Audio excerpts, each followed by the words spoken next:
आज सवेरे सवेरे मैं बनाने जा रही हूँ सेवई, जिसको इंग्लिश में वर्मसिली बोलते हैं, गांव में सेवई बोलते हैं। तो आज सवेरे सवेरे मैंने बच्चों से पूछा कि आज क्या बनाऊँ, तो वो लोग बोले कि आज कुछ नहीं खाएंगे, सिर्फ खिचड़ी बना दो।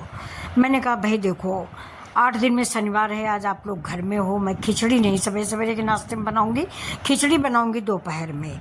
तो मैंने देखिए अपने मन से ही सेवई बनाना शुरू कर दिया कि ब्रेकफास्ट फास्ट में कुछ तो थोड़ा सा हेल्दी दूं अपने बच्चों को। तो बिल्कुल नए तरीके से मैं सेवई बनाऊंगी, बिल्कुल गाँव का तरीका, ऐसे ही मेरी माँ बनाती थी और हम लोगों को बहुत अच्छी लगती थी।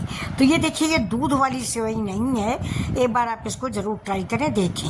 मैंने कढ़ाई में 2 चम्मच घी डाल दिया है और सारे ड्राई फ्रूट डाल दिए हैं, किशमिश भी डाल दी है और काजू है, बादाम है, पिस्ता है, 3 आइटम है। साथ में किशमिश है, किशमिश हम बाद में डालेंगे, पहले नहीं डालेंगे, नहीं तो जल जाएगी।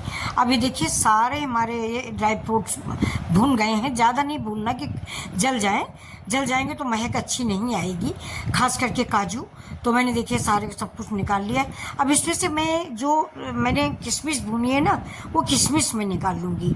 किशमिश अगर हम पीस लेंगे, क्योंकि आज हम ड्राई फ्रूट पीस के डालने वाले हैं, किशमिश अगर हम पीसेंगे ना तो हमारे सारे ड्राई फ्रूट जो है लड्डू जैसे बन जाएंगे। तो हमने किशमिश निकाल लिया है। बाकी जो घी बचा है उसमें जो हमारी सेवई है, मतलब जितनी हमें बनानी है, 1 कप 1.5 कप के लगभग ये सेवई है। ये वैसे भुनी होती है बच्चों, सब मार्केट की सेवई है। तो इसमें हम जैसे ये भुन जाएगी वैसे ही अपनी भुनी हुई किशमिश इसमें ऐड कर देंगे और अपने मसालों को मैं सिलबट्टे में कुचल लूँगी। वैसे मैंने सवेरे अपने लिए, बच्चों नहीं खाया, लेकिन मैंने अपने लिए मसूर रात में भिगोई थी, साबुत मसूर। उसको मैंने जीरा, प्याज, हरी धनिया, हरा नमक और हरा मिर्चा डाल के फ्राई कर लिया है, उसका नाश्ता किया है मैंने, जो बहुत ही पौष्टिक होता है। तो अभी देखिए इधर साइड में मैंने दूध चढ़ा दिया है, 1 लीटर दूध था। अब इसको जलाते जलाते 300 ग्राम के लगभग बचा हुआ है। अब इससे देखिए हमने जो मेवा पीसा है, ये मैंने सिलबट्टे में पीसा है, मिक्सी में मत पीसिए। अगर मिक्सी में पीसते हैं तो पल्स मोड़ पीसिए, खड़ा रहे, थोड़ा सा दांत के नीचे थोड़ा सा आना चाहिए। ना ये साबुत है और ना ये एकदम से पिसा हुआ है, बीच की स्टेज का हमारा मेवा है। अब देखिए रबड़ी मेरी तैयार हो गई। इसमें शक्कर आप मन पसंद डाल दीजिए। ज़्यादा मीठा खाते हैं बच्चों तो ज़्यादा मीठा कर दो, कम मीठा खाते हैं तो कम मीठा कर लें। मैं मीडियम रखती हूँ, ज़्यादा मीठा मेरे घर में भी कोई नहीं खाता है। अब ये देखिए बिल्कुल रबड़ी बन चुका है, इसमें कोई भी मेहनत नहीं है। अब इसमें हम डालेंगे, क्या डालेंगे, इसकी खुशबू बढ़ाएंगे जिससे मुंह में खाते ही महक आए। तो ये क्या है, इलायची। 2 इलायचियों का मैंने मुंह खोल दिया है और खोल के इसमें डाल दिया है। इलायची के दाने भी मैं बारीक नहीं पीसती हूँ, सिर्फ इलायची का मुंह खोलती हूँ। अब देखिए उसी में मैंने डाल दिया सेवई। बस 1 मिनट इसको हम उबालेंगे, ज़्यादा से ज़्यादा 2 मिनट। ये देखिए, क्योंकि हमारी पहले से भी भुनी हुई सेवइयाँ होती हैं और बाद में मैंने घी भी भून लिया है।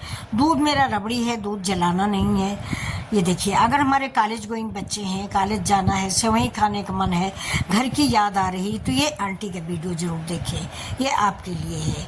आप कपड़े भी नहीं पहन पाओगे, आपकी सेवई तैयार हो जाएगी। ये देखिए, अब इसमें हमने जो अपनी किशमिश भून के रखी थी वो डाल दिया है बाद में। ये देखिए रेडी हो गई सेवई। तो कैसी लगी आज आपको मेरी ये रेसिपी, मतलब मीठी सेवइयाँ। आज शनिवार था, बच्चों का ऑफ था, तो मैंने सोचा कुछ तो बना खिला देते हैं। वैसे सब बच्चे, आपको बताऊँ ना, पता नहीं क्या है, आजकल बच्चे बड़े हेल्थ कॉन्शियस हो गए हैं। अब ये मैंने इसमें क्या डाला है आपको पता है, ये है नारियल का बुरादा। नारियल का बुरादा डालने से हमारा दूध और गाढ़ा हो जाएगा। अब ये है मेन सामान, यानी चिरौंजी। छोटी छोटी सी होती है दोस्तों, बड़ी कॉस्टली मिलती है, लेकिन इससे स्वाद बहुत अच्छा आता है। और सेवई और खीर दोनों में ये चिरौंजी सबसे ज़्यादा अच्छी लगती है, या तो गरी या चिरौंजी। गरी भी हमने बुरादा डाला है, वैसे अगर आप टुकड़े डालें तो ज़्यादा अच्छा है। तो लेकिन मैंने, बच्चा है छोटा, तो मैंने थोड़ा बुरादा डाला है। गले में पड़ेगा ना तो खाएगा नहीं, थूक देगा अगर गरी पड़ेगी तो, इसीलिए हम सारे मसाले पीस लेते हैं। तो अब देखिए बन गई है मेरी सेवई, मुश्किल से 2 मिनट की रेसिपी। ये देखिए, वीडियो बनाने के लिए थोड़ा नौटंकी करनी पड़ती है, और वरना ये जो है ना मुश्किल से 2 मिनट में बनेगा, इसमें मैं झूठ नहीं कहूँगी। अब ये देखिए मैं आपको परोस रही हूँ, अपने बच्चों को परोस रही हूँ। दूसरी प्लेट में अपने भगवान के लिए मैं भोग लगाऊंगी। बच्चों मैं 60+ हूँ, इसलिए मैं आपको सलाह दूंगी, बुरा मत मानना। कोई भी खाना अगर आप गैस पर सवेरे बनाते हैं चूल्हे पर, तो वो पहला भोग आप अपने प्रभु को लगाएं। जिन भगवान को आप मानते हैं, शिव जी को, विष्णु जी को, माता रानी को, हनुमान जी को, तो एक प्लेट भगवान को जरूर भोग लगाएं। है, भगवान खुश होते हैं, उन्होंने जो दिया है उसका भोग आप उनको लगाएं। और ये देखिए मेरी सेवई कितनी लाजवाब बन चुकी है, बहुत ही टेस्टी, बहुत ही स्वादिष्ट। इसको फ्रिज में रख दें, गर्मी होने के बावजूद भी आप इसको 2 दिन खा सकते हैं। अभी देखिए मैंने भगवान का भोग लगाया है, और मंदिर में जाके भगवान को भोग लगाएंगे, भगवान से प्रार्थना करेंगे कि इसको ग्रहण करें और हमें आशीर्वाद दें, हमारा परिवार सुखी रहे, हमारे बच्चे सुखी रहे, हमारी यूट्यूब फैमिली सुखी रहे, सभी सुखी रहें, उसके बाद भी मुझे भी सुखी करें। जय हो मेरे प्रभु। तो अब आज आप लोग फाइनल करिए कि ये रेसिपी आपको कैसी लगी।